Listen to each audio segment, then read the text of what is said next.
Yes bana, nimekutana na Eliud Samuel, mmoja kati ya washikaji ambao wanafanya poa sana katika swala zima la comedy, hususan kwenye stage. Yaani akiwa kwenye stage ni mtu ambaye anafanya noma, and of course ni mmoja kati ya washikaji ambao wanasifika kutokutumia nguvu katika kuchekesha. Inakuwaje mzee? Safi kabisa. Kama kawa.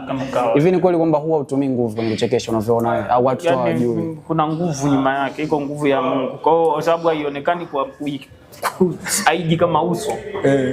Kwa hiyo labda ndo wanasema sisi, lakini ipo nguvu imewekezwa muda mrefu. Hamna kitu chenye hakitumii nguvu. Kila kitu kinatumia nguvu. Sema watu wanaona kama labda nafanya kwa namna nyepesi.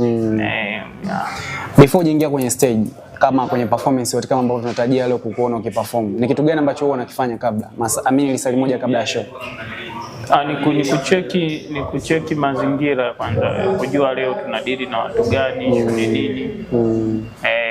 Kuangalia hivyo, yani mazingira kiujumla wake.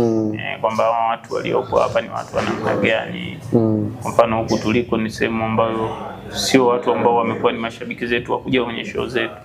Kwa unajitahidi kujua hawa watu wanapenda nini, huku nature culture ya hawa watu huku ni nini.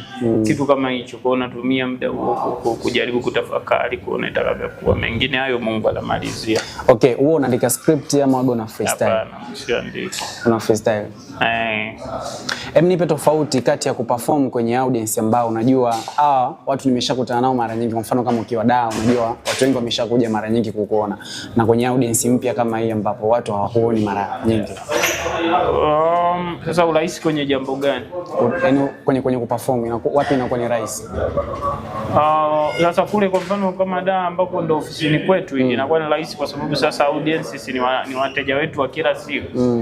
Alafu Dar es Salaam kuna vitu unaviona mjini kila mtu amevisikia. Kwa hiyo ukiwa unavielezea mtu anavielewa. Kwa mfano huku nikija nikiwa nasema habari za Vingunguti, wanaona Kingunguti labda ni jina la mtu au ni nini. Lakini Dar ukitaja hivyo ukienda na story yako mtu anapata ile test ya kujua yani kichwani inakuja wao afu kweli. Sasa huku inabidi uanze kuendana na wao. Yani wao uanze kuangalia kama Dar ni Vingunguti huku ni wapi? Ni sehemu gani ina tabia kama za kule, hicho ndio inakuwa tofauti yake hiyo.